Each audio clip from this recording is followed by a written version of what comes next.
Lecture number 42।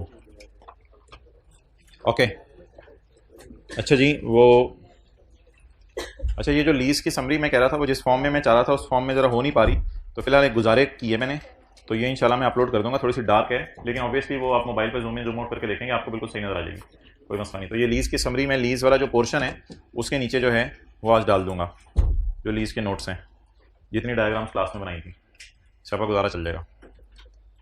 Abdullah भी याद करा देना मुझे।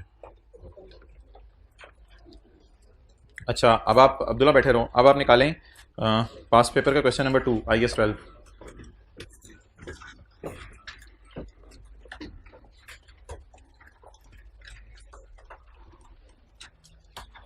जी, पेज नंबर 324।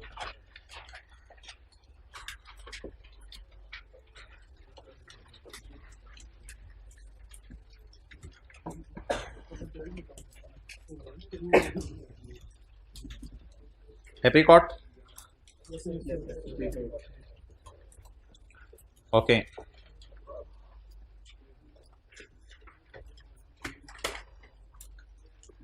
पेज 324।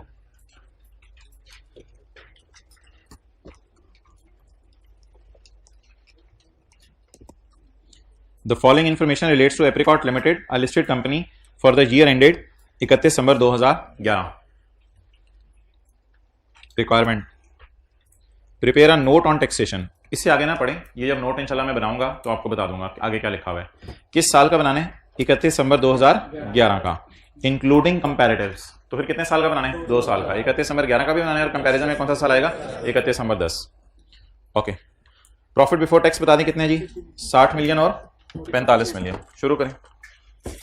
पहला सफा छोड़ दें नोट के लिए, वैसे तो पहला सफा भी जरूरी नहीं है, पहला आधा सफा भी काफी है नोट के लिए। पहले सफे के मिड से भी आप वर्किंग शुरू कर सकते हैं। वर्किंग लेकिन करंट टैक्स की वर्किंग नए सफे पे करें, थोड़ी सी लेंथी है, एक पेज पे आ जाएगी, अच्छा होगा जी। वर्किंग 1, करंट टैक्स बता दें जी। प्रॉफिट कितना है दोनों सालों का? 60 और 45। 2011 और 2010। उधर पिछली रो में बैठ जाओ, पिछली रो में बैठ जाओ, पिछली से पिछली से पिछली, और आगे होकर थोड़ा सा बैठना। Profit before tax for the year is 60। For the year क्या मतलब? थोड़ा आगे होकर बैठे, फिर आपको आगे होना पड़ेगा, कोई आएगा तो थोड़ा सा आगे होकर बैठेगा। अच्छा, the profit before tax for the year is 60। ये किस साल का प्रॉफिट है? 11 का। और 2010 का प्रॉफिट 45 मिलियन। अच्छा जी, आप लोगों ने कैश फ्लो का टॉपिक पढ़ा हुआ है? कैश फ्लो के टॉपिक के अंदर प्रॉपर्टी प्लांट एंड इक्विपमेंट और डिस्पोजल का टी अकाउंट जो बनाते थे आप, क्या उसके अंदर मिसिंग इंफॉर्मेशन होती थी? तो अगर प्रॉपर्टी प्लांट एंड इक्विपमेंट और डिस्पोजल का अकाउंट बनाते थे उसमें कोई पक्का नहीं था कौन सी इंफॉर्मेशन मिसिंग है, लेकिन शायद कभी कभी पीपी के अकाउंट में कैश फ्लोज बनाते हुए एडिशंस की फिगर मिसिंग होती थी और आप बाकी सारी फिगर्स लिख के वो फिगर निकाल लेते थे। इसी तरह आप जो है वो डिस्पोजल का अकाउंट बनाते हुए कभी गेन लॉस मिसिंग होता था, कभी कैश रिसीव मिसिंग होता था, कभी बुक वैल्यू मिसिंग होती थी।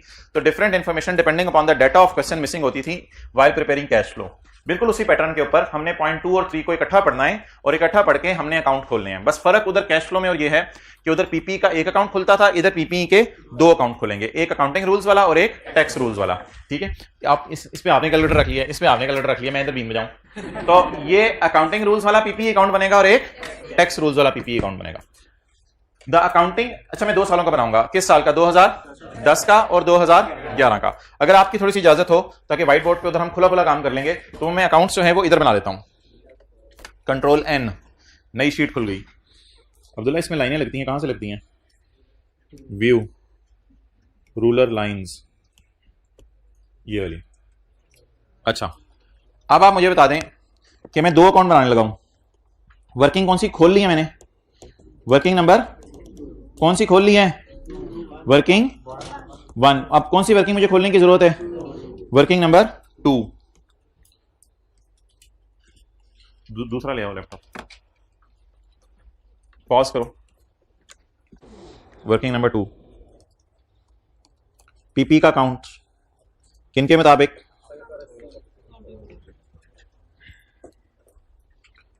पीपी का अकाउंट किन रूल्स के मुताबिक बोलें?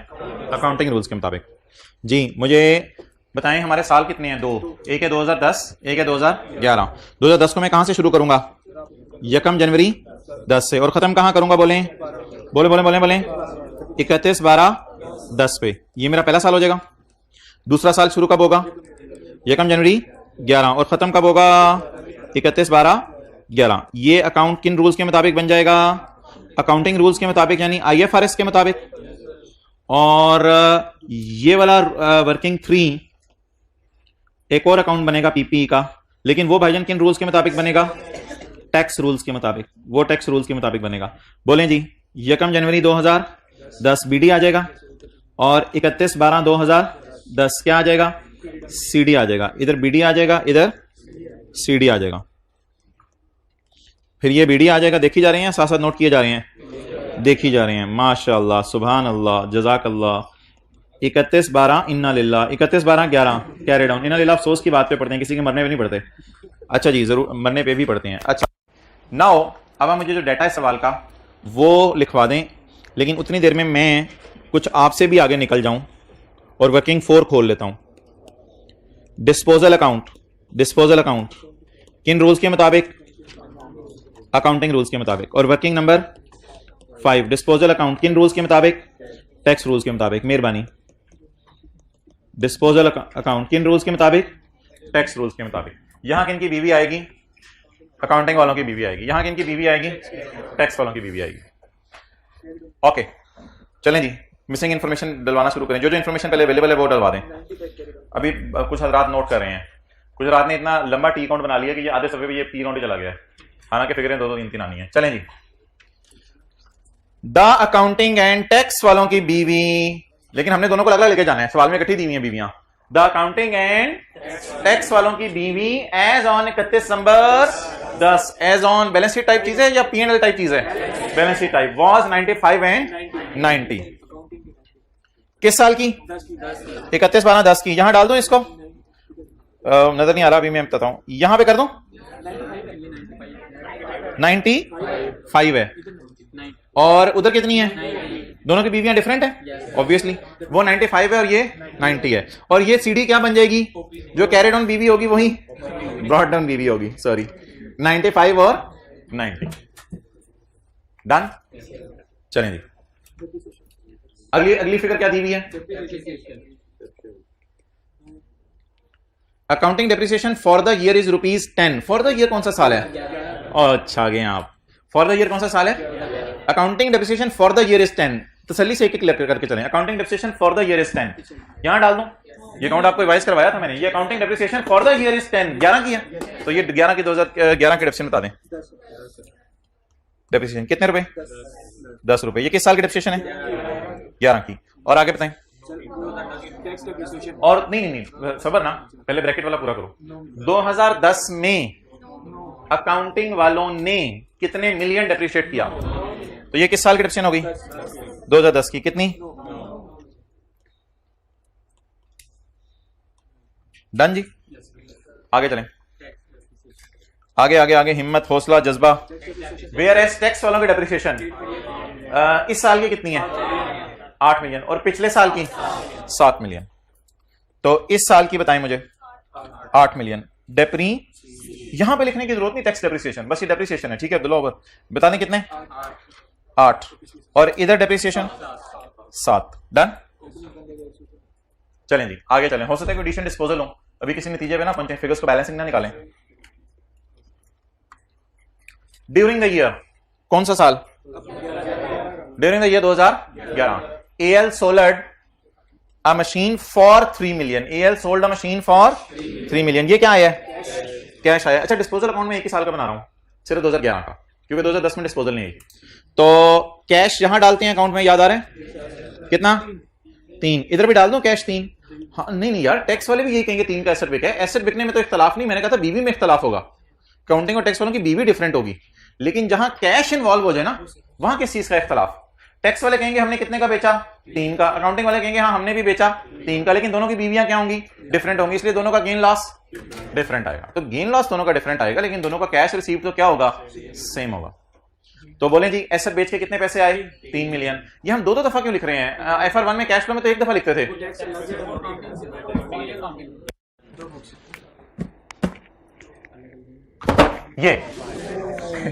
ये अकाउंटिंग वालों की है और ये टैक्स वालों की है।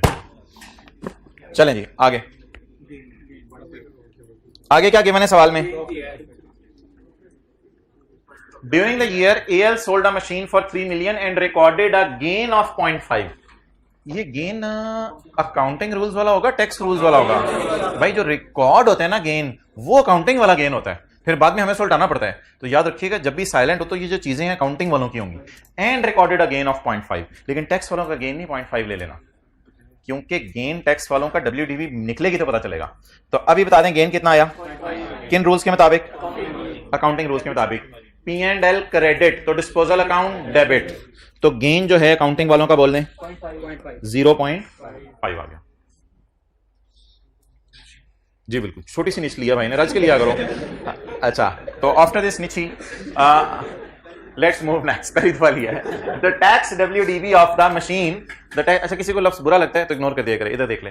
द टैक्स WDV, और घर में तो हम ऐसे लफ्ज नहीं बोलते, हम तो बड़े professional. The tax WDV of the machine as on 31 December 2010 was ₹2 million. तो जो एसेट बिका है उसके टैक्स WDV कितनी है? ये पिछले साल की क्लोजिंग WDV है या हमारे साल की ओपनिंग WDV है? आगे ना पढ़े जरा, आगे तो बात जो लिखी हुई है उसको करना भी कुछ नहीं हमने। अच्छा मुझे बताएं ये एसेट बिका किस साल? 11 में। पिछले साल तक डेप्रिसिएशन के बाद WDV कितनी आ रही थी?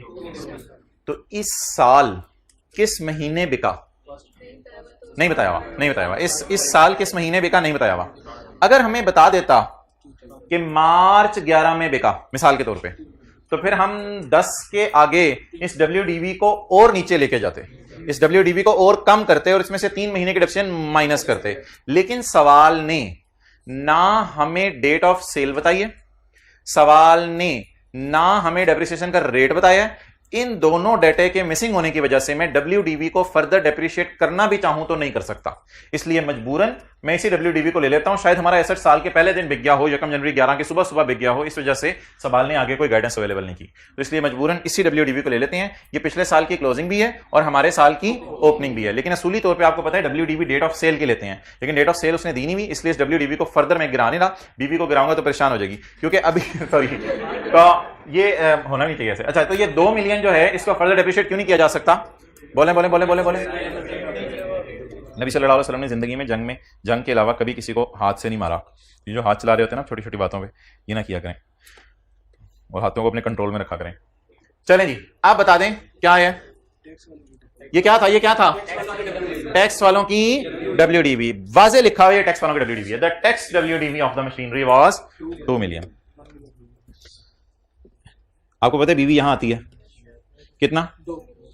2 मिलियन। अब जितनी भी इंफॉर्मेशन है वो मिसिंग है, उसे हमें खींचतान के निकालना पड़ेगा, सवाल के अंदर अवेलेबल नहीं है। तो कैश फ्लो में आपने ये स्किल सीखी हुई है, आपसे बड़ा स्किल वाला कोई नहीं क्लास में। बहरहाल सवाल कह रहे देयर वर नो एडिशंस और disposal. There were no additions और डिस्पोजल नहीं, there were no other disposal. एक तो डिस्पोजल बता दी इसने, there were no other disposal. Addition वैसे सवाल में है ही कोई नहीं। इन 10 एंड इन 11 कहता है और कोई एडिशन नहीं और कोई डिस्पोजल नहीं। तो इधर देखें ऊपर सारे कोई एडिशन है, इधर देखें ऊपर सारे कोई एडिशन है, इधर देखें ऊपर सारे कोई एडिशन है, उधर देखें ऊपर सारे कोई एडिशन है। तो there were no other additions and there were no other. लेकिन एक फिगर की डबल एंट्री आपने मुकम्मल नहीं की, जिसकी वजह से आपको मसला होगा। भाईजान BV 2 जगह आती है, ये BV यहां नहीं आएगी, सिर्फ ये BV यहां भी आएगी, ख्वाब में यहां भी आएगी। बोलें कितनी? यहां क्या लिखूं? डिस्पोजल की BV कितनी है? BV 2। डन जी। तो ये 2 रुपए की तो डबल एंट्री होगी ना। डन। अब आप लोग चारों अकाउंट्स पूरे कर लें, जो जो इंफॉर्मेशन मिसिंग है उसको पूरा कर लें। इसको थोड़ा सा बैक अंदर करें।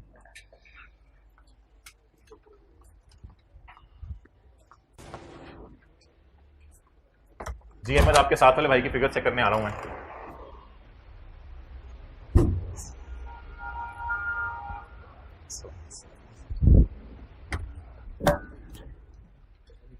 तो जल्दी निकालो ना, कैरी डाउन बैलेंस में जो भी निकालने।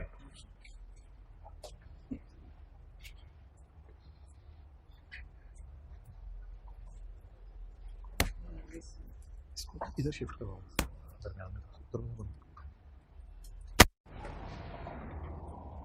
माशाल्लाह टी काउंट ही नहीं खोले यार, छा गया तू। अभी पिक्चर लूंगा, घर जाके बनाऊंगा। तो भी कैसे नहीं खाओगे यार, ऐसे जुल्म ना।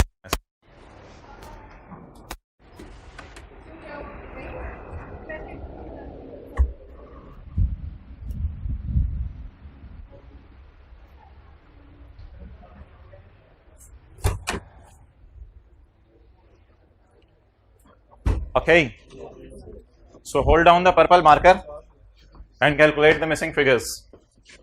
BD missing है।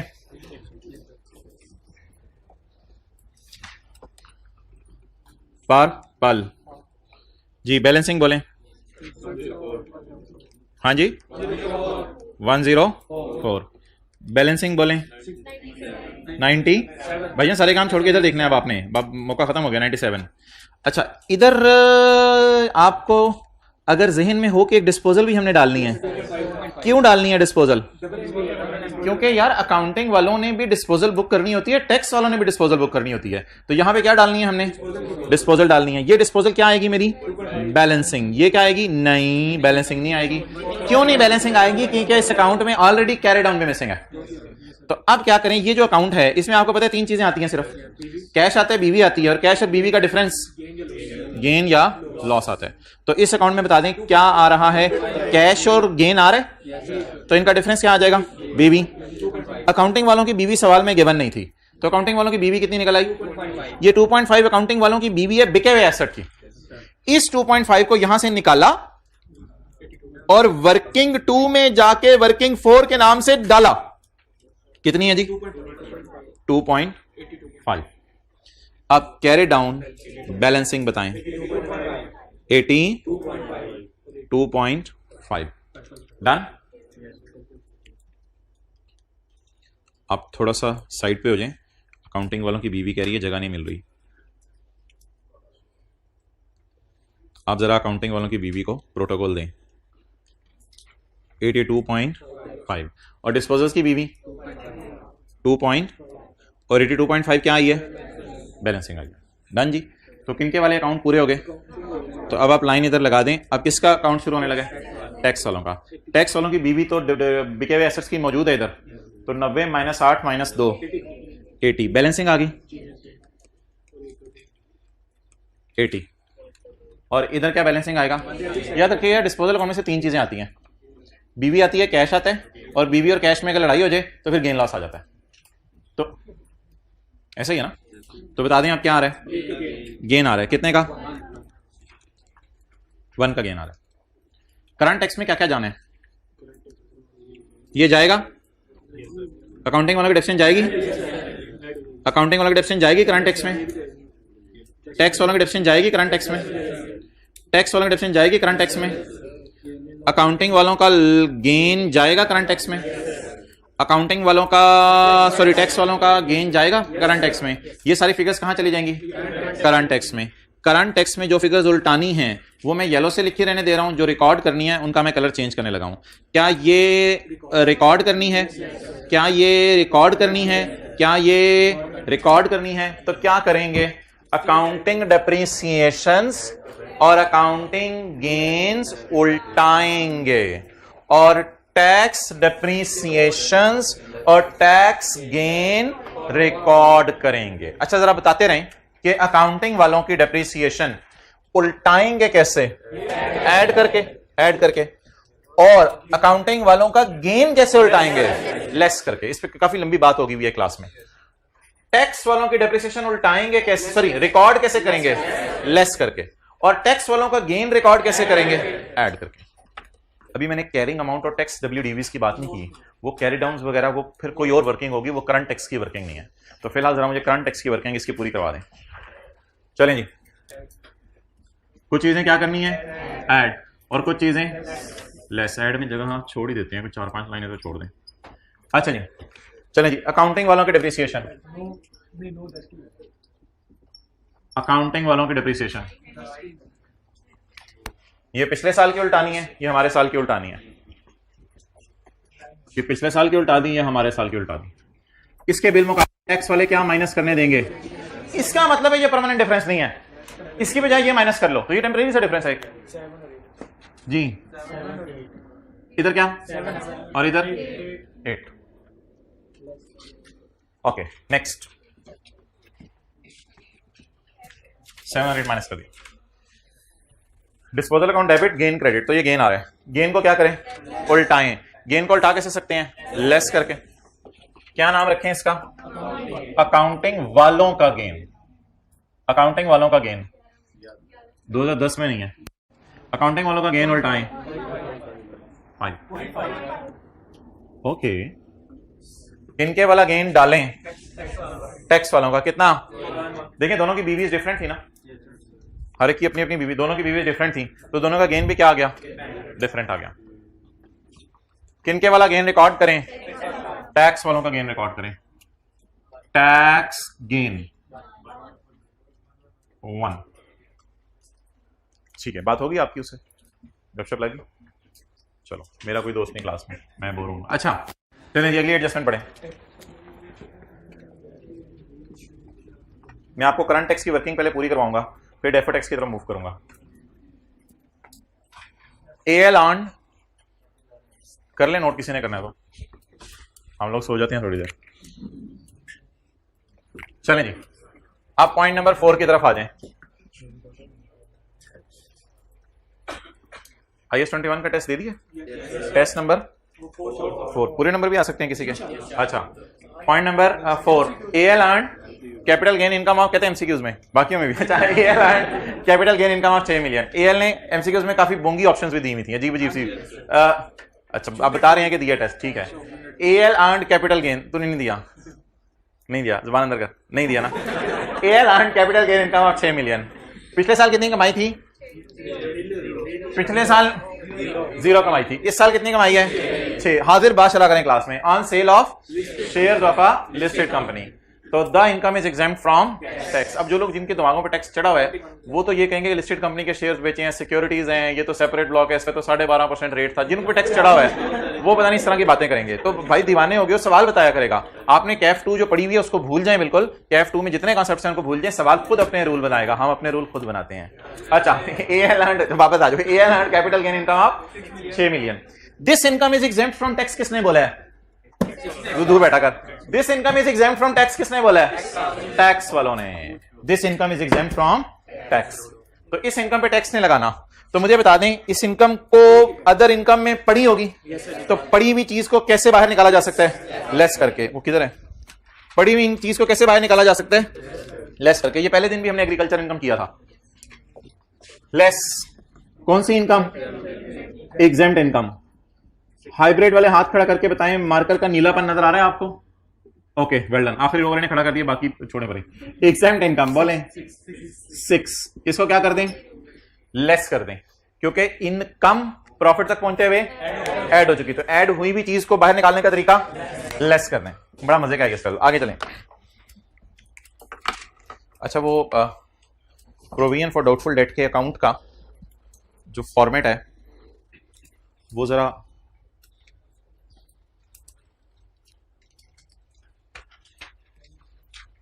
प्रोविजन फॉर डाउटफुल डेट के अकाउंट का जो फॉर्मेट है वो आपको याद हो कि ना याद हो, मुझे याद है वो जरा provision for doubtful date brought down था, कैरी डाउन था। मैंने कहा इन दोनों का डिफरेंस है बैड डेट एक्सपेंस। लेकिन अगर कोई एक्चुअली पैसा लेके भागे तो उसका अंदाजा यहां लगाया होता है, तो मैच इसको यहां करके करा देते हैं।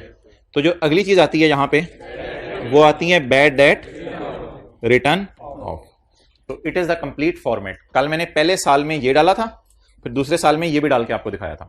तो that is bad debt expense and the story of bad debt written of. ये फॉर्मेट है प्रोविजन फॉर डाउटफुल डेट के अकाउंट का। अच्छा ये हम उल्टा दिया करेंगे क्योंकि ये अकाउंटिंग वाले P&L में ले गए होंगे। टैक्स वाले कहेंगे हम आपको सिर्फ माइनस करने देंगे बैड डेट रिटर्न ऑफ। तो क्या उल्टाएंगे, अंदाजा बैड डेट एक्सपेंस, और क्या रिकॉर्ड करेंगे।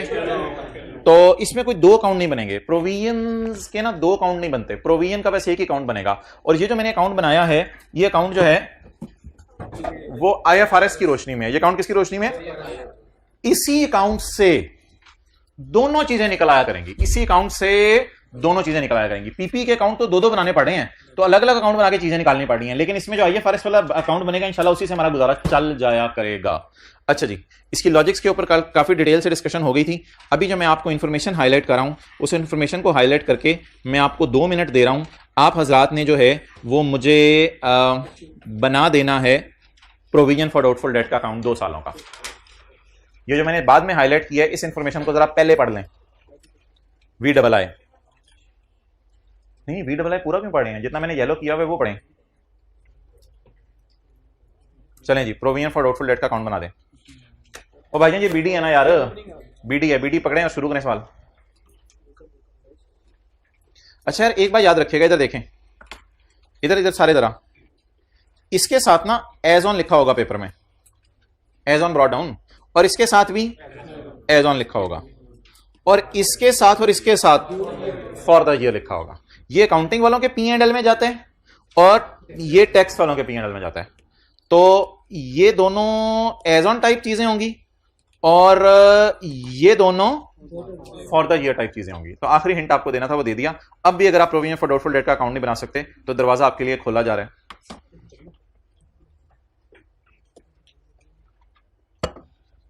कि सर उमैर ने चाय पी थी, आखिरी कतरे बचे हुए। अच्छा चलें जी, पॉइंट VII।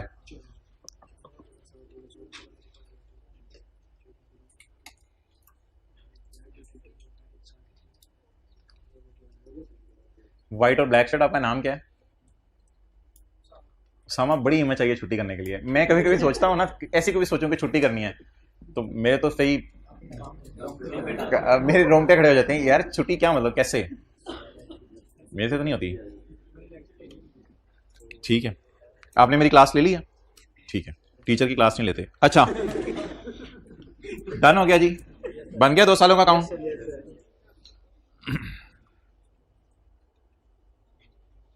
बैलेंसिंग भी निकाल लें, जो जो फिगर्स बैलेंसिंग है। जो साथ वाला सर पे खुरक कर रहा है उसको देखें, उसने अकाउंट पूरा कर लिया।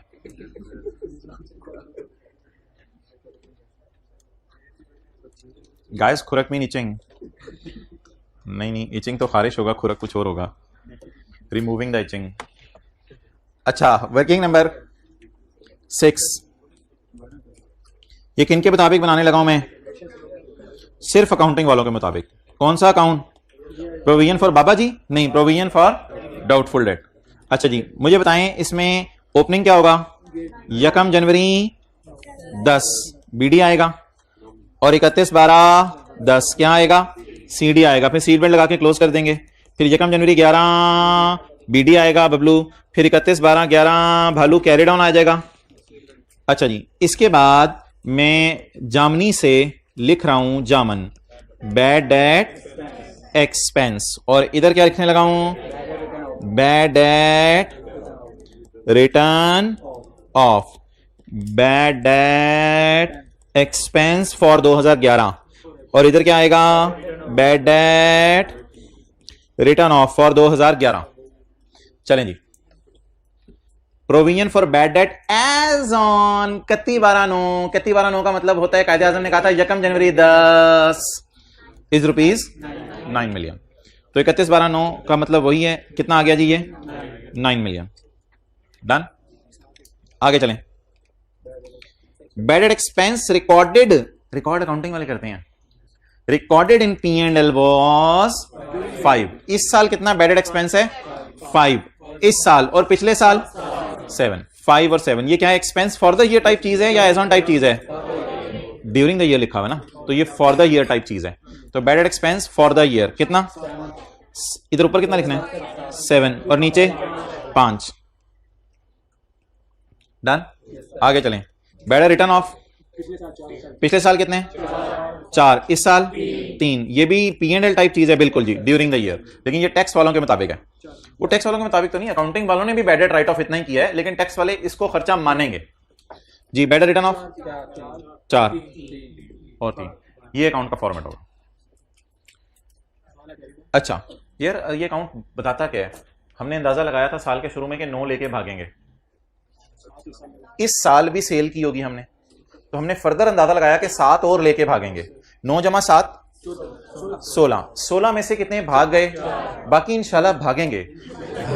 अच्छा, अब बैलेंसिंग बोलें 12, तो बता दें 2010 के एंड पे हमारा क्या ख्याल था कितने भागेंगे 12, और 2011 के शुरू में भी वही अंदाजा रहेगा 12 हमने सोचा था लेके भागेंगे। इस साल की सेल की वजह से 5 और लेके भागेंगे, लेकिन भाग बड़ी छोटियां भागियां रही हैं, तो भागे कितने फिलहाल 3, बाकी स्टिल टू भाग भागेबल कितने हो गए 14। अच्छा जी, अब आप मुझे बता दें येलो हाइलाइटर और ग्रीन हाइलाइटर। येलो हाइलाइटर में हमने कहा था इन चीजों को उल्टाना है, ग्रीन हाइलाइटर में मैंने कहा था इन चीजों को रिकॉर्ड करना है। तो मेरे ख्याल से इनको उल्टाना है और इनको रिकॉर्ड करना है। चलें जी, खर्चे को उल्टाएंगे और राइट ऑफ को रिकॉर्ड करेंगे। उल्टाने का तरीका, खर्चे को उल्टाने का तरीका क्या बताया था, ऐड, और राइट ऑफ को रिकॉर्ड करने का तरीका लेस। अच्छा, ये कोई परमानेंट डिफरेंस नहीं है, ये भी आर्जी सा डिफरेंस है। क्या मतलब, अगले साल अगर लोग लेके पैसे भागे तो टैक्स वाले भी माइनस करने देंगे, कोई मसला नहीं। तो इसमें भी कुछ ऐड करके लेस करना है जी। इधर लिखा करेंगे प्रोविजन का लफ्ज नहीं, बैड डेट एक्सपेंस 7 और 5, और इधर बैड डेट रिटर्न ऑफ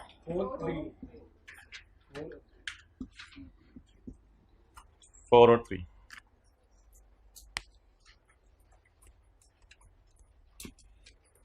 जल्दी करो भाई, बैग में से आपको चीज निकाल रहे थे। अच्छा ठीक है, हो गया। हाईब्रिड क्लास 3rd रो ब्लू शर्ट, हाथ हिला दिया करें। 3rd रो ब्लू शर्ट दरमियान में बैठे हुए, ओके डियर। अच्छा, ये क्या चक्कर था,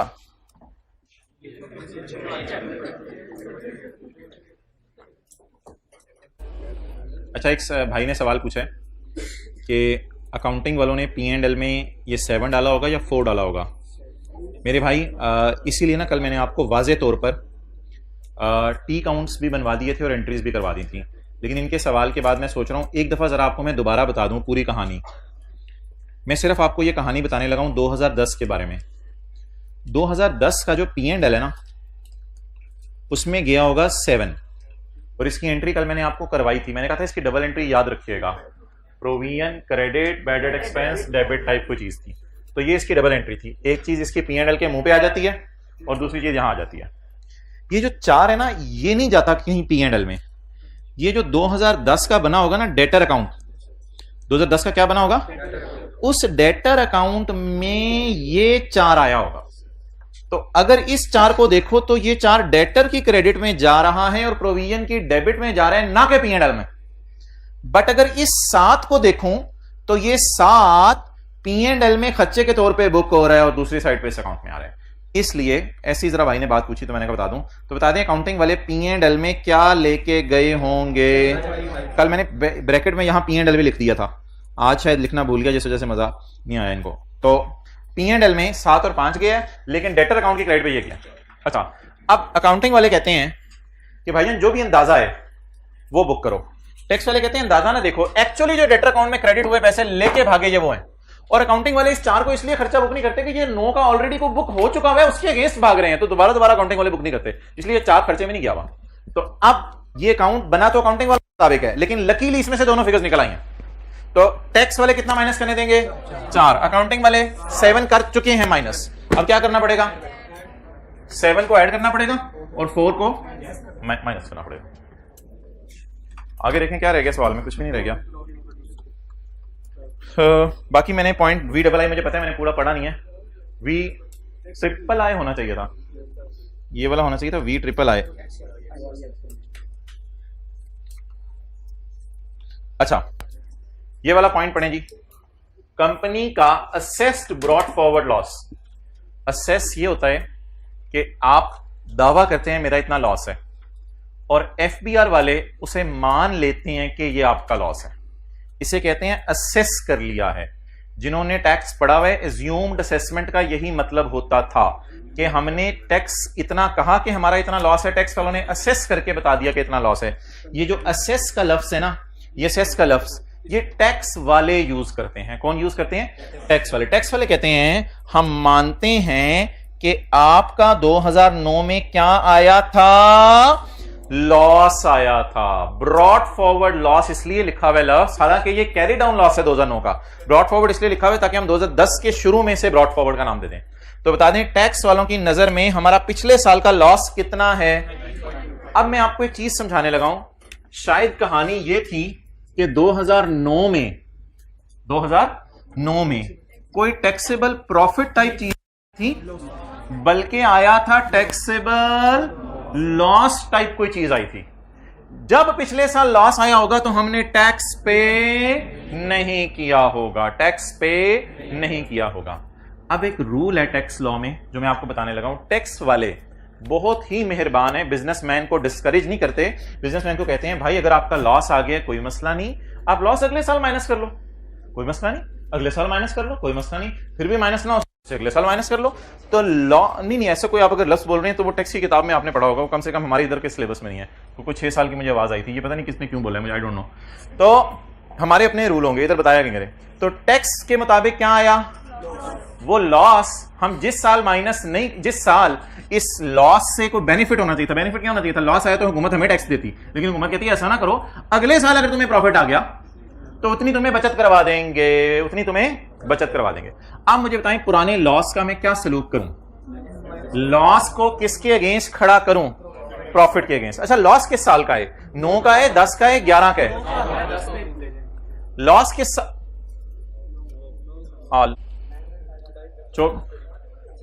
24 घंटे में से 6 घंटे। अच्छा कुछ हम बात कुछ और कर रहे थे, शुरू कुछ और हो गई ऑनलाइन वालों। 24 घंटे में से 6 घंटे सोने के लिए, 2 घंटे खाने के लिए, नमाजों के लिए, 16 घंटे बच गए।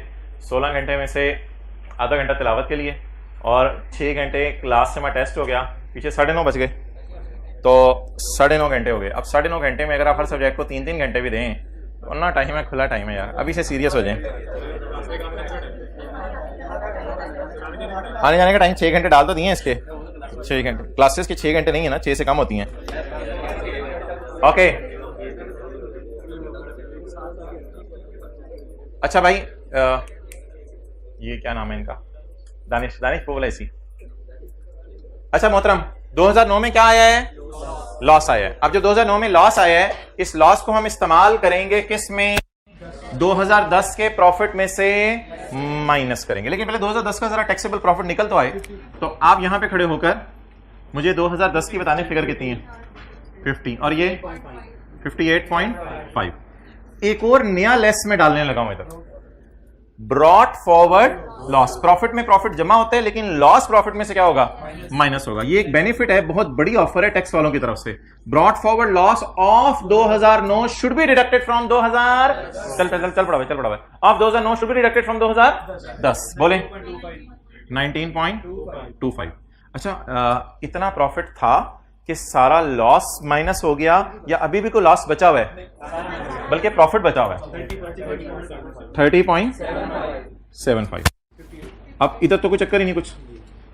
58 भाई इसके साथ बेहतर है लिखें टैक्सेबल प्रॉफिट, डबल अंडरलाइन। अब टैक्स रेट जाके सवाल में देखते हैं। यार ऑफ हो गया ये। अच्छा उन्होंने कहा ऑफ करें फिलहाल, ठीक है। टैक्स बता दें कितने? टैक्स रेट बताएं जल्दी कितने? 35%। Tax at the rate of 35%। 20.48।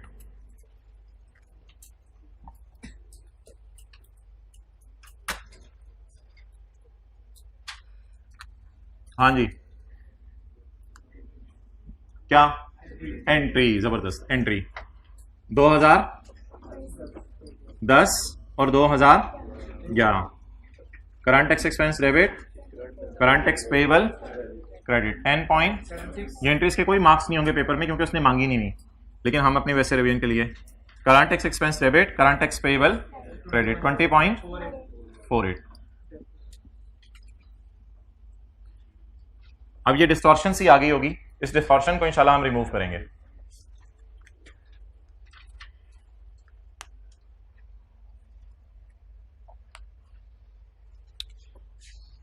Okay अच्छा भाई, अब वो जो मैं सोचवाया करता था उसको सोचना बंद कर दें क्या, कि 45 क्वेश्चन होमवर्क में मिले थे और मैं 30 करके सो गया, बाकियों के लिए मैं फील करूं लायबल, और फिर अगले साल 60 मिले और मैंने फिर भी कम किए और 58 किए। अब इन चक्रों में पढ़ने की जरूरत नहीं है, इस तरह आप सोचने की जरूरत नहीं है। अब हम क्या करेंगे, carrying amount, tax base, difference और टैक्स, 4 कॉलम खोलेंगे। 4 कॉलम कितनी चीजों के लिए खोलेंगे आप मुझे बता दें। बैलेंस शीट टाइप चीजें ढूंढें, बैलेंस शीट टाइप चीजें। मैं आपके सामने एक सफा खोल देता हूं क्योंकि इसमें मैंने बैलेंस शीट टाइप चीजें ऑलमोस्ट लिखी हुई हैं। बैलेंस शीट टाइप चीजें, इनके कैरी डाउन्स वगैरह, इनके कैरी डाउन्स वगैरह और इनके कैरी डाउन्स वगैरह, ये किस तरह की चीजें हैं, बैलेंस शीट टाइप चीजें हैं। तो मैं बैलेंस शीट टाइप चीजें उठाने लगा हूं और उनको कैरिंग अमाउंट और टैक्स बेस की वर्किंग में लेके जाने लगा हूं। लेकिन याद रखिएगा जी, इससे जो मेरा कैरेट, इससे मेरे डेफर टैक्स के टी अकाउंट के कैरी डाउन्स आएंगे, लेकिन मुझे डीटीईज चाहिए, वो फिर मैं एंड पे बैलेंसिंग निकालूंगा। तो अभी अगर बैलेंस शीट की चीजें उठाऊंगा तो बैलेंस शीट टाइप चीजें निकलेंगी बाहर। तो working number 7, working number 7, deferred tax liability slash asset as on 31 दिसंबर 10, और इसी तरह deferred tax liability slash asset as on 31/12/11। कितने कॉलम, 4 कॉलम। कौन कौन से, carrying amount, tax base, difference और tax at the rate of 35% जी। अच्छा, डिस्पोजल अकाउंट का कोई कैरी डाउन नहीं होता क्योंकि वो P&L में चला जाता है, एसेट अकाउंट से कैरी डाउन होते हैं। तो पहले कौन सा साल है मेरे सामने, सिर्फ 31/12/10। अकाउंटिंग वालों की बीवी 95, टैक्स वालों की बीवी 90। क्या लिखूं इधर, प्रॉपर्टी प्लांट एंड इक्विपमेंट की बुक वैल्यू अकाउंटिंग वालों की 90। क्लियर। अच्छा, अब एक तो मैंने आपको फॉर्मूला बताया था, असल में ना इधर टैक्सेबल टेम्परेरी डिफरेंस भी आ सकता है और डिडक्टेबल टेम्परेरी डिफरेंस भी आ सकता है। अभी ये बातें समझ नहीं आ रही क्योंकि नई नई है। अगर टैक्सेबल टेम्परेरी डिफरेंस आए तो इधर आएगी डेफर टैक्स लाइबिलिटी, अगर डिडक्टेबल टेम्परेरी डिफरेंस आए तो इधर आएगा डेफर टैक्स एसेट। अब 2 मैंने आपको रूल्स पढ़ाए थे, रूल 1 और 3। रूल 1 ये था, if carrying amount of asset is greater than tax base of asset, then this 5 will be called as taxable temporary difference and it will be called as deferred tax liability. It will be called as deferred tax liability. लेकिन ये तो रट्टा programme था, rule 1। अब हम logic पे चलते हैं। मुझे बताएं, अकाउंटिंग वाले फ्यूचर में कितना डेप्रिशिएट करेंगे? आपको पता है जो आज की बुक वैल्यू होती है वो फ्यूचर में डेप्रिशिएट होती है। अकाउंटिंग वाले फ्यूचर में कितना डेप्रिशिएट करेंगे? 95। टैक्स वाले फ्यूचर में कितना डेप्रिशिएट करेंगे? 90। इसका मतलब है अकाउंटिंग डेप्रिसिएशन फ्यूचर में, अगर करंट टैक्स की वर्किंग जहन में लाएं तो accounting depreciation will be greater than tax depreciation. जब अकाउंटिंग डेप्रिसिएशन टैक्स डेप्रिसिएशन से बढ़ेगी फ्यूचर में, तो फ्यूचर में करंट टैक्स की वर्किंग में ऐड वाली फिगर 5 रुपए से ज्यादा हो जाएगी। जब फ्यूचर में ऐड वाली फिगर 5 रुपए से ज्यादा हो जाएगी तो टैक्सेबल प्रॉफिट 5 से बढ़ जाएंगे। जब टैक्सेबल प्रॉफिट 5 से बढ़ जाएंगे तो 5 से ज्यादा टैक्स देना पड़ेगा। तो 5 के लिए मैं टैक्सेबल फील करूं, मैं टैक्सेबल फील करूं, तो इसका नाम क्या बनेगा? Taxable temporary difference. लेकिन रूल 1 भी लगा सकते हैं आप। 5, ये कौन सा आ गया? Taxable temporary difference. अच्छा, मुझे ये बताएं, अगर आपके कई एसेट्स हों, पीपी हो, इंटेंजिबल्स हो, इन्वेस्टमेंट प्रॉपर्टी हो, प्रोविजन फॉर ग्रेच्युटी हो, कई चीजें हों, तो क्या करें? टीटीडी पे रेट साथ साथ लगाते रहें या सारे टीटीडीज को जमा करके एक दफा भी रेट लग सकता है? एक दफा भी रेट लग सकता है। तो मुझे पता है इसके बेटे का नाम डीटीएल है। अगर आप चाहते हैं इसके बेटे का नाम डीटीएल लिखना तो मैं लिख देता हूं, लेकिन इसके बेटे का कद कितने वो मैं नहीं निकाल रहा क्योंकि मुझे उससे कोई फर्क नहीं पड़ता। मैं भी सारे टीटीडीज को इकट्ठे करके एक ही दफा इनके साथ जो भी सलूक करना है वो करूंगा। डन? अच्छा जी, ये पहली बात होगी। दूसरी बात, एक और चीज है जो आपके लिए नई है। What is that? Provision for doubtful date. मुझे ये बताएं, कि आखिरी साल का कैरी डाउन कितना है। जानबूझ के मैंने पिक्चर को ऐसे आपके सामने शो किया है कि आपको कैरी डाउन कितना नजर आ रहा हो, 14। ये अगले साल का क्या बनेगा, ब्रॉड डाउन कितना, 14। क्या ऐसा हो सकता है अगले साल हम कारोबार बंद कर सकते हैं? हो सकता है हम कारोबार बंद कर दें। और क्या ऐसा हो सकता है कि हमारा अंदाजा एग्जैक्ट मैच कर जाए? हो सकता है, ऐसा भी हो सकता है। तो फिर अगले साल फर्ज करें जो अंदाजा लगाया था वही लोग एक्चुअली पैसा लेके भागे।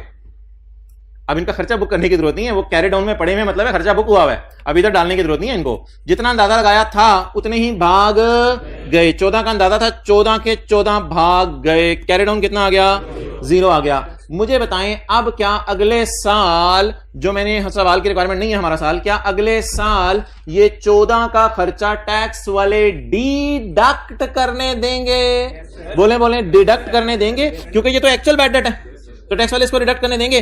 क्या मैं प्रोविजन के कैरी डाउन को देख के आज के बाद फिक्रा बोल सकता हूं, it will be deducted in future when actual bad debt will be written of?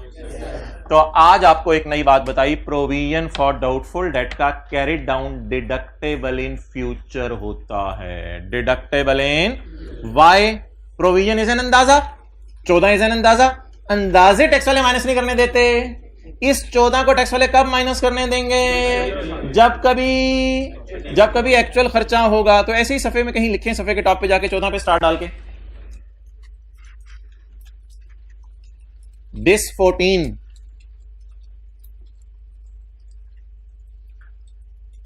14 is deductible. अगर उतने लोग पैसे लेके भाग जाएं, दिस 14 इज डिडक्टेबल इन 2012, ऐसा ही है। This 14 is deductible in 2012। Deferred tax की कैलकुलेशन जब भी करें ना, फ्यूचर को देखे करनी है। This 14 is deductible in 2012 if the same amount is return of. अगर सेम अमाउंट राइट ऑफ हो जाए तो फिर तो ये इंशाल्लाह फ्यूचर में माइनस कर लेंगे। If same amount is return of, अगर सेम अमाउंट हमें राइट ऑफ करनी पड़े। अच्छा, हर अकाउंट के ना कैरी डाउन को देख के ना डेफर्ड टैक्स की लॉजिक सोचनी पड़ती है। ये हमने पीपी के कैरी डाउन को कैसे देखा था, ये इंशाल्लाह फ्यूचर में डेप्रिशिएट हो जाएगा, और हो भी रहा है, हमें देख रहे हैं। पीपी के कैरी डाउन को देख के क्या सोचा था, फ्यूचर में क्या होगा, डेप्रिशिएट होगा। प्रोविजन के कैरी डाउन को देख के क्या सोचा, ये फ्यूचर में टैक्स वाले क्या करने देंगे, माइनस करने देंगे। लेकिन ये तो मैंने आपके समझाने के लिए बनाया था, इसलिए समझाने के लिए बनाई हुई चीज को मैं मिटाने लगा हूं, क्योंकि ये सवाल का हिस्सा नहीं है और ये फिगर मैंने ज्यूम की थी कि एग्जैक्ट वही लोग पैसा लेके भाग गए। क्लियर? अब मुझे बताएं, प्रोविजन फॉर डाउटफुल डेट, आपको याद है इंट्रो की क्लास में बैलेंस शीट में जाती थी और बैलेंस शीट में डेटर में से माइनस होकर जाती थी, ठीक है। ये प्रोविजन फॉर डाउटफुल डेट की कैरिंग अमाउंट कितनी है पहले साल के एंड पे, एज ऑन पहले साल के एंड पे 12, as on 31/12/10 provision for DD is 12। यहां ऐसे पढ़ा करें, as on 31/12/10 provision for DD is 12। अच्छा, मुझे ये बताएं कि टैक्स वालों की नजर में भी कोई अंदाजे का अकाउंट बनता होगा? टैक्स वाले प्रोविजंस को मानते हैं, तो जब टैक्स वाले प्रोविजंस को नहीं मानते तो टैक्स वालों की किताबों में कोई प्रोविजन का टी अकाउंट बन रहा है? कुछ बच्चे ना ज्यादा तंग करते हैं कि प्रोविजन फॉर डाउटफुल डेट का कैरी डाउन ऑफ 0 क्यों ले रहे हैं, तो उन बच्चों को आज के बाद मैं हमेशा के लिए जवाब दे रहा हूं। मैं उनकी रिक्वेस्ट पर प्रोविजन फॉर डीडी का अकाउंट बनाने लगा हूं टैक्स वालों का, जो कि बनाना मकसूद भी नहीं है, मतलूब भी नहीं है। ये अगर अकाउंट बनाए ना तो प्रोविजंस एग्जिस्ट नहीं करती टैक्स वालों की नजर में, बल्कि टैक्स वाले कहते हैं जो राइट ऑफ है वो ही एक्सपेंस है, और कैरी डाउन कितना, 0। फिर अगला साल आता है, टैक्स वाले कहते हैं हमारी नजर में अंदाजे ना लगाओ, भागे कितने, हमने कहा 3 भागे, कहते हैं यही एक्सपेंस है, कितना, 3, अंदाजे मत लगाओ।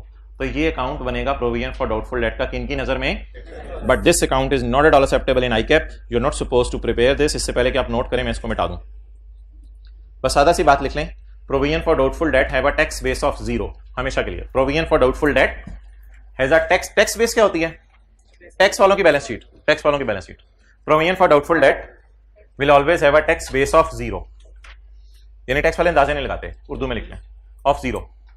Provision for doubtful date will always have a tax base of 0, और उर्दू में लिखें टैक्स वाले अंदाजे नहीं लगाते। इतनी लंबी बात करने के बाद और एक टी अकाउंट बना के मिटाने के बाद मैं कॉन्फिडेंस से यहां 0 लिखने लगा हूं। टैक्स वालों की बैलेंस शीट में प्रोविजंस एग्जिस्ट नहीं करती।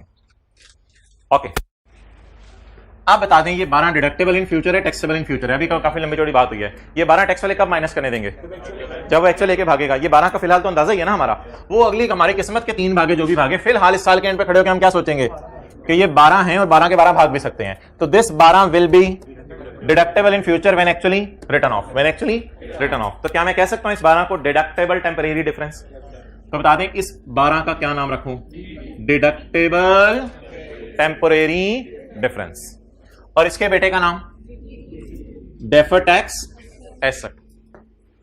Why it is deductible in future and why is it A tax saving? अब वो जो मैं आपको अक्सर कहता हूं हार्ड टू क्रंच वाली बात है, डिफरेंट है, मुश्किल है डाइजेस्ट करना, वो बात मैं आपसे करने लगा हूं। इस 12 को टैक्स वाले कब माइनस करने देंगे? जब कभी 11 में, 12 में, 13 में, 2014 में, 15 में, 16 में कभी लोग पैसे लेके भागेंगे तो टैक्स वाले तब माइनस करने देंगे। इस 12 को टैक्स वाले कब माइनस करने देंगे? जब ये एक्चुअल लेके भागेगा। जब टैक्स वाले माइनस करने देंगे तो करंट टैक्स की वर्किंग में बैड रिटर्न ऑफ के नाम से ये माइनस होगा। ये 12 माइनस होगा ना टैक्स, ये तो बताया था। 14 इधर बीडी में आए मिसाल के तौर पर, और 14 में बैड रिटर्न ऑफ में भी जाएगा। तो टैक्स वाले इस 12 को कब माइनस करने देंगे? जब एक्चुअली बंदा पैसे लेके भागेगा। जब बंदा पैसे लेके भागेगा तो टैक्स वाले टैक्स की वर्किंग में करंट टैक्स में रिटर्न ऑफ को माइनस करने देंगे। माइनस करने की वजह से प्रॉफिट कम होगा तो टैक्स कम देना पड़ेगा। तो ऐसी हरकत है जिसकी वजह से फ्यूचर में टैक्स सेव हो रहा है। तो टैक्स सेविंग का नाम लायबिलिटी रखिए, एसेट रखें, एसेट रखें। इस वजह से इसका नाम एसेट है। डिडक्टेबल क्यों है ये अलग बात है, एसेट क्यों है ये इससे लिंक्ड बात है। दोबारा बताएं डिडक्टेबल क्यों है? ये 12 वाले डेटर जब भी कभी पैसा लेके भागेंगे तो टैक्स वाले इस 12 को डिडक्ट करने देंगे। इसका नाम क्या पड़ गया? Deductible temporary difference.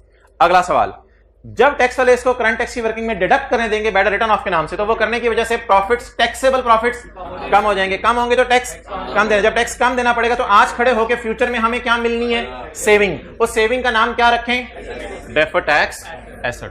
तो इसलिए बताया था डीटीडी के बेटे का नाम डीटीए है। क्लियर? अच्छा, अब आज की क्लास में शायद ये सवाल तो पूरा हो ना सके, लेकिन आपके 5 से 7 मिनट मुझे और चाहिए इसी एडजस्टमेंट के लिए। अब सारे इधर अटेंटिव हो जाएं।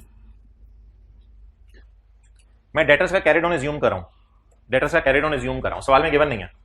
डेटर्स का कैरी डाउन क्या कर रहा हूं? एज्यूम कर रहा हूं। कल आपको याद है मैंने डेटर अकाउंट भी खोला हुआ था। फर्स्ट करें, डेटर का कैरी डाउन 100 है पहले साल का। कितना है? 100। अब जरा मुझे बता दें कैरी डाउन कितने हैं? 100। प्रोविजन कितनी है? 12। अगर मुझे डेटर का कैरी डाउन दिया होता, अगर मुझे क्या दिया होता? डेटर का कैरी डाउन दिया होता, तो डेटर का कैरी डाउन कितना? 100 अकाउंटिंग वालों की नजर में, और प्रोविजन का कैरी डाउन कितना? 12। 100। आपको याद है इंट्रो की क्लास में debtor minus provision is equal to net debtors कितना? 88 हो गया। ये जो 88 है टैक्स वालों की नजर में 100। हिम्मत 100 डेटर है ना। टैक्स वालों ने डेटर्स को तो मानना है, ऐसी तो बात नहीं डेटर्स को नहीं मानेंगे। टैक्स वाले कहेंगे 100 रुपए लोग दे जाएंगे, बस 12 बुरा लेके नहीं भागेंगे। जब भागे तब बताना। तो वर्क प्रोविजन का कैरी डाउन टैक्स वालों की नजर में 0। 100 माइनस 0। क्या इस फॉर्म में भी पेपर में डाटा आ सकता है? जी बिल्कुल, इस फॉर्म में भी पेपर में डाटा आ सकता है, लेकिन जिस मर्जी फॉर्म में हो। अभी मैं 5 मिनट लगा के साबित करूंगा। इधर भी डेफर्ड टैक्स एसेट ही बनेगा और इधर डिडक्टेबल टेम्परेरी डिफरेंस ही आएगा। आप बता दें इस 88 और 100 को सामने रख के फ्यूचर को देख के सोचना होता है, ऐसा ही है। अब इस 88 और 100 को सामने रखें। पहले हमने आसान काम किया था, सिर्फ 12 और 0 को सामने रख के फ्यूचर को सोचा था। अब 88 और 100 को सामने रख के फ्यूचर को सोचें। अच्छा जी, आप मुझे बताएं ये जो 100 है टैक्स वालों की नजर में ये ज्यादा आ रहा है, और 88 है वो अकाउंटिंग वालों की नजर में, इसका मतलब है अकाउंटिंग वाले कोई खर्चा बुक कर चुके हैं जिसकी वजह से डेटा कम हो रहा है। अकाउंटिंग वाले कोई खर्चा बुक कर चुके हैं जिसकी वजह से डेटर कम हो रहा है। तो जब अकाउंटिंग वालों ने खर्चा बुक किया तो अकाउंटिंग वाले डेटर को कम कर चुके हैं, तो अकाउंटिंग वाले खर्चा बुक कर चुके हैं। लेकिन टैक्स वालों ने वो खर्चा बुक, इस वजह से उनके डेटर ज्यादा आ रहे हैं। अब जब टैक्स वाले फ्यूचर में खर्चा बुक करेंगे, क्योंकि ये परमानेंट डिफरेंस नहीं है, ये तो आरजी सा फर्क है, जब टैक्स वाले फ्यूचर में खर्चा बुक करेंगे तो खर्चा बुक करने की वजह से करंट टैक्स में वो फिगर्स डिडक्ट होंगी, डिडक्ट होने की वजह से प्रॉफिट कम होंगे। तो आज खड़े होकर सोचें तो टैक्स फ्यूचर में क्या देना पड़ेगा, कम देना पड़ेगा। तो इसका मतलब है आज खड़े होकर सोचें तो फ्यूचर में क्या होने वाली है, सेविंग होने वाली है। दोबारा सुन लें इसको, कैरी डाउन डेटर्स का कितना, अकाउंटिंग वालों की नजर में भी, टैक्स वालों की नजर में भी 100। अकाउंटिंग वाले कह रहे हैं 100 में से 12 लेके भाग जाएंगे, टैक्स वाले कह रहे हैं जब भागेंगे तब बताना। इस बुनियाद पर बीवीज कितनी आ गई, 88 और 100। अब जब ये 88 और 100 आ गई तो अब हमें जरा लॉजिक पे सोचने कि अकाउंटिंग वालों ने 12 का खर्चा किसी भी नाम से बुक कर, जो खर्चा अकाउंटिंग वालों ने बुक कर लिया, टैक्स वाले कब बुक करेंगे ये 12, जब कभी डेटर पैसे लेके भागेगा, और जब भागेगा तो भी टैक्स वाले 12 माइनस करने देंगे। तो इसका मतलब डिडक्टेबल इन फ्यूचर। तो जब डिडक्टेबल इन फ्यूचर, तो डिडक्ट होने की वजह से टैक्सेबल प्रॉफिट्स, जब टैक्सेबल प्रॉफिट्स कम होंगे तो फ्यूचर में टैक्स सेव होगा। सेविंग का नाम क्या रखूं, डेफर्ड टैक्स एसेट। तो डिफरेंस 12 और उसके ऊपर टैक्स जो भी निकलेगा ये डिडक्टेबल टेम्परेरी डिफरेंस है, और इसका नाम डेफर्ड टैक्स एसेट। और डेटर कौन है, डेटर एसेट अकाउंट होता है, लायबिलिटी अकाउंट, एसेट अकाउंट। वो जो हमारा रूल नंबर 2 था ना, वो मैंने समझाने की आपको कोशिश की है। If carrying amount of asset is less than tax base of asset, इधर कैरिंग अमाउंट ऑफ 12 और सिफर को ना देखें अभी, इधर carrying amount of asset greater थी टैक्स बेस से, इधर क्या आ गई, लेस आ गई। रूल 2 देखें, ढूंढें पेज नंबर 539,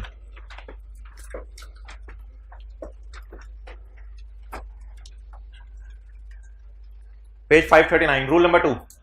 ये तो रटा भी मानना है, रटा भी मानना है, क्योंकि पेपर के अंदर अगर ज्यादा सोचने का टाइम ना हुआ तो रटा ही चलाया करेंगे। If carrying amount of an asset is less than tax base of asset, is debtor an asset, बोलो, is debtor an asset, is carrying amount is less than tax base, then बाप का नाम रूल नंबर 2, और बेटे का नाम deferred tax asset, deductible temporary asset. यार मैं पूरी रात रोंदे रहे, इस बाप का नाम बेटे का नाम मिक्स करके इसने कुछ दादा बनाने की कोशिश की है। डिडक्टेबल टेम्परेरी डिफरेंस और डेफर्ड टैक्स एसेट।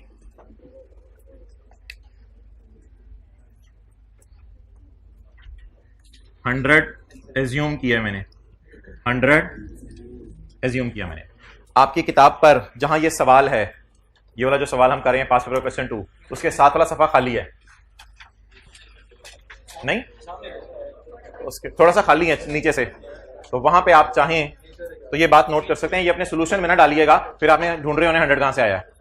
तो ये किताब रूल के साथ जहां मर्जी लिख लो, ज्यादा तफसील ना पूछा करो बात की। तो इधर किताब पे ही कहीं लिख लें इसको। 100 रुपए के डेटर हमने एज्यूम किए हैं, और ये रूल नंबर कौन सा बने, रूल 2। आहिस्ता आहिस्ता देखें, डेली आते रहें, ये लॉजिक्स थोड़ी थोड़ी करके जहन में बनती रहेंगी, रिवाइज भी होती रहेंगी। आज देखें ना 95 और 90 रिवाइज हुआ है, कल इंशाल्लाह दोबारा प्रोविजन टाइप कोई चीज रिवाइज हो जाएगी।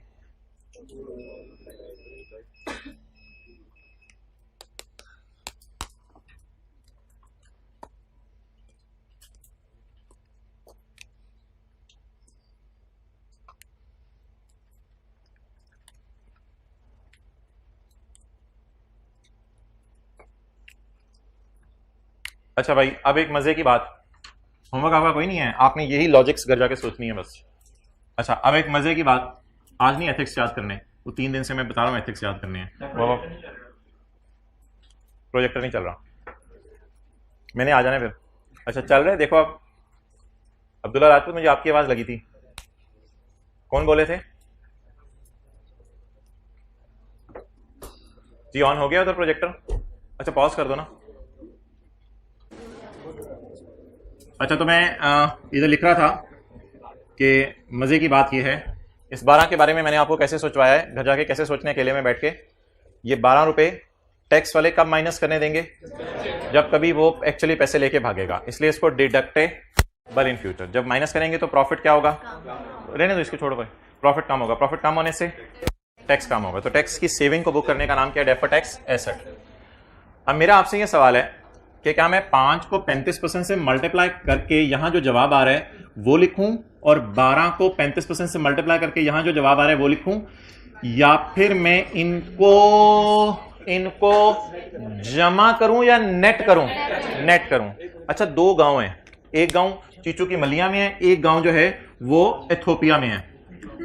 तो इस टीटीडी के गांव से कितने बंदे आए? 5। डीटीडी के गांव से कितने बंदे आए? 12। और पानी वाली बंदूकें लेके मार रहे हैं एक दूसरे को। अच्छा, आप बता दें कितने बचे? 7 बंदे बचे। किस गांव वाले? डीटीडी वाले। 7 बंदे डीटीडी के गांव वाले बचे। डन हो गया। अब डीटीडी के बेटे का नाम आजकल क्या है? इंशाल्लाह यही रहेगा। तो डीटी ए, बेटे की उम्र निकालना है 2.4। 7 को जरूरत दें 35% से 2.45। अगले साल की कैलकुलेशन मुझे कर दें 31, 12, 11। एक 2 मिनट लग, ये 2 फिगर्स डालें इनकी। 31, 12, 11 की कैलकुलेशन कर दें।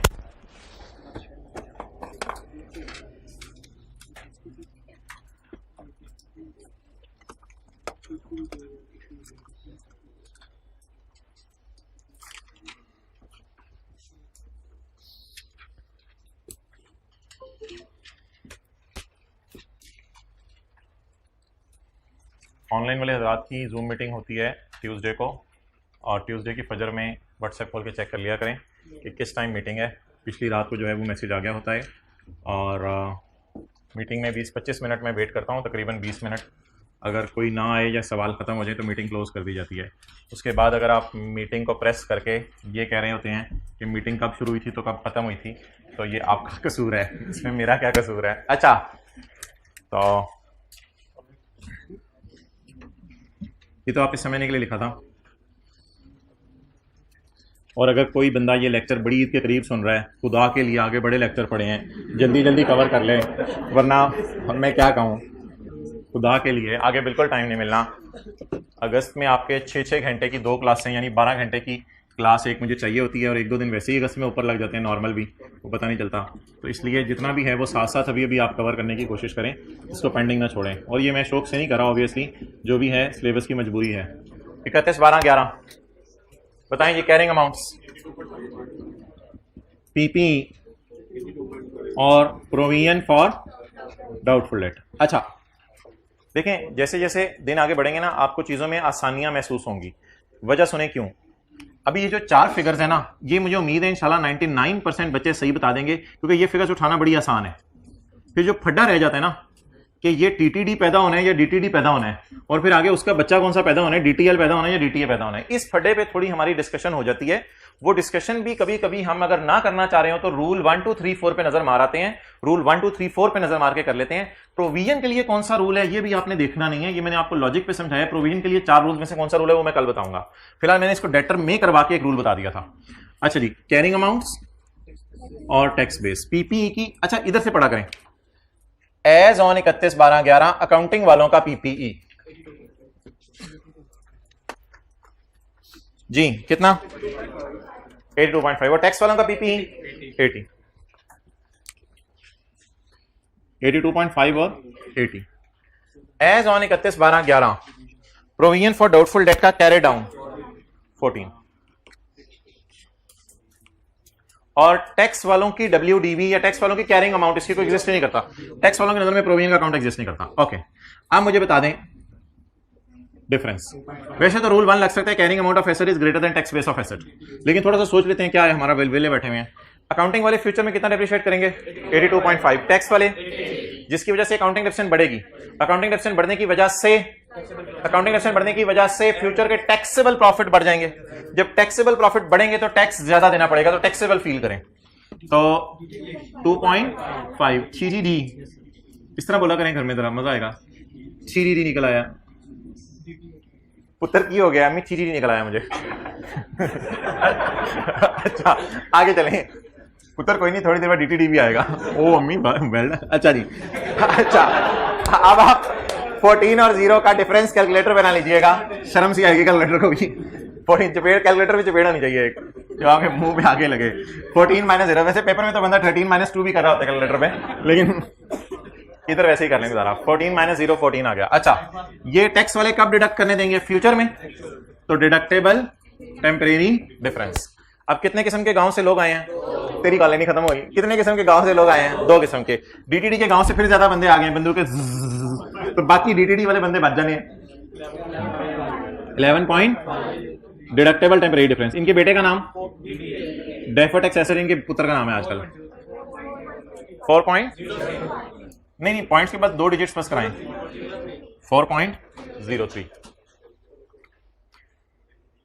मोहतरम, रेड शर्ट, ग्लासेस, 2 आईज, खड़े हो जाएं, खड़े हो जाएं। एंट्रीज बताएं डीटी की। हाँ, डीटी की एंट्रीज बताएं।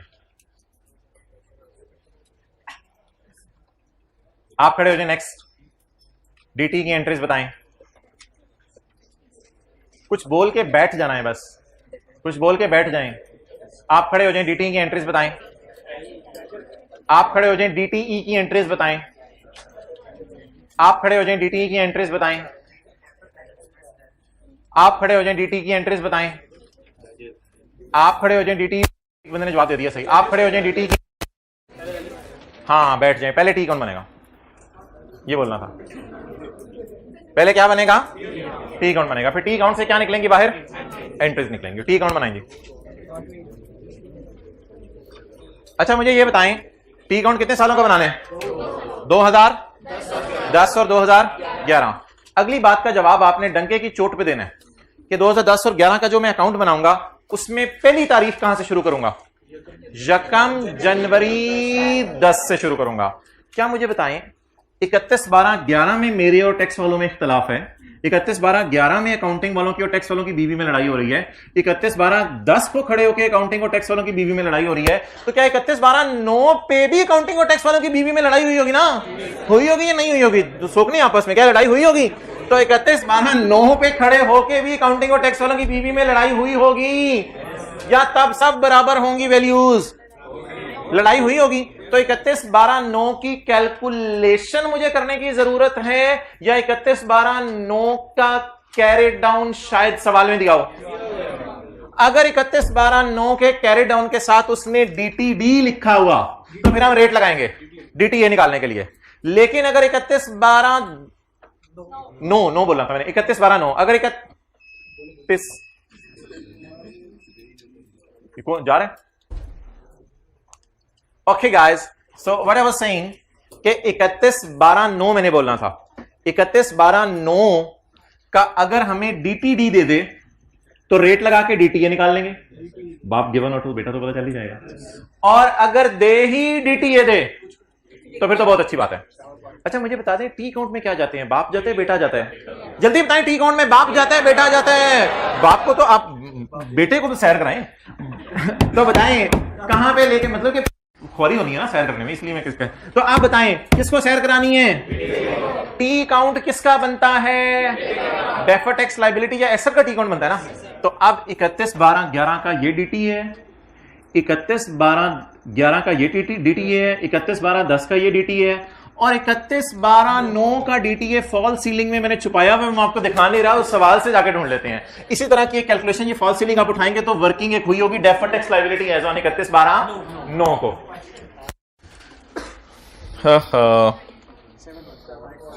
Rashid VII deferred asset. ओ बेटा आ गया है, बेटे को बुलाया, बेटा ही आया। Deferred tax asset was rupees 7.44 as on 31/12/2009। तो अब मुझे बता दें, शायद ये कुछ इस किस्म की बात करे, एज ऑन 31/12/9। वैसे रिदम में चलूं तो मुझे इससे ऊपर लिखना चाहिए था। 31/12/9 को डेफर्ड टैक्स एसेट कितने?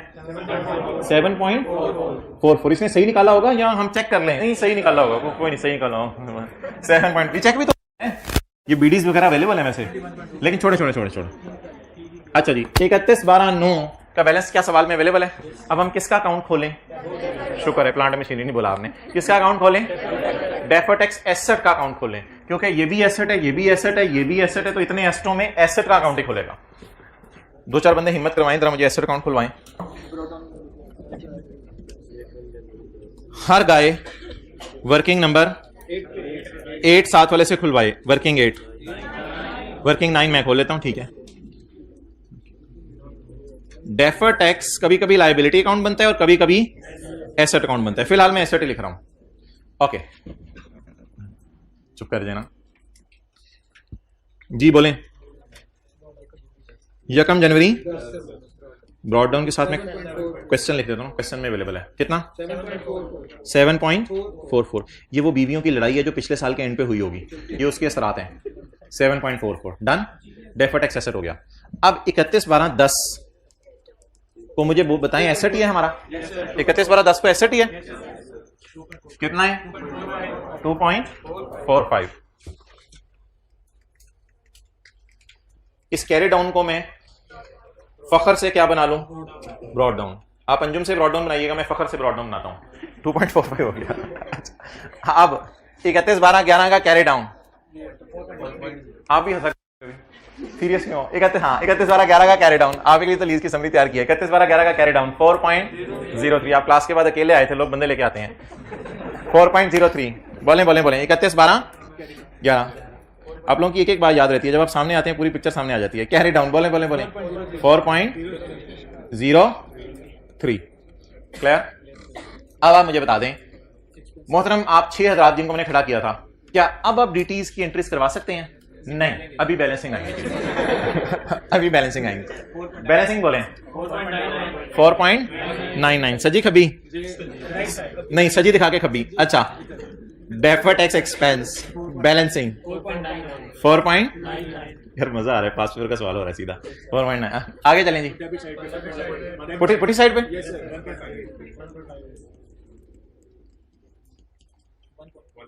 1.58। मोहतरम, अब एंट्रीज हो सकती हैं? हाँ, अब हो सकती हैं बालू। अच्छा जी, एंट्री आप बताएं। अच्छा, आपको पता है ये वाला अकाउंट क्रेडिट हो रहा होता है और ये फिर डेबिट हो रहा है। एंट्री जरा निकालें बाहर। DT debit, DTA credit.